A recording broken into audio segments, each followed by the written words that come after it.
teneteceli a 1 chilometro dall'insediamento umano, teneteceli a 1 chilometro, non posso che non è, sparare che non, ai lupi, teneteceli, non non serve sparare, teneteceli a 1 chilometro, perché quando ne viene dentro i lupi a mangiare sulle nostre mandrie, noi veniamo tutti a casa, andiamo tutti a casa. La questione lupi infiamma allevatori e malghesi che chiedono alla regione un intervento per tenere lontani i predatori dal bestiame. A Malga, a Campocroce, sul Grappa gli animi si scaldano, ma anche a Roma la temperatura sale quando il ministro pentastellato Sergio Costa stoppa l'iniziativa veneta di autorizzare i carabinieri forestali a sparare proiettili di gomma contro i lupi per allontanarli da alpeggi e centri abitati. L'assessore all'agricoltura Giuseppe Pan precisa di aver inviato la richiesta al Ministero lo scorso 18 luglio, parla di fraintendimento e si dice disponibile al confronto per affrontare in modo responsabile la questione della convivenza tra lupi ed attività umane.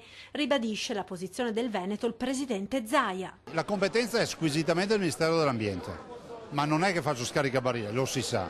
E penso che bisogna rendersi conto che la predazione significa vedere animali squartati vivi, spesso restano in vita agonizzanti con le viscere fuori dal ventre, e stiamo parlando di agnellini, asinelli, cavalli, vitellini e anche adulti.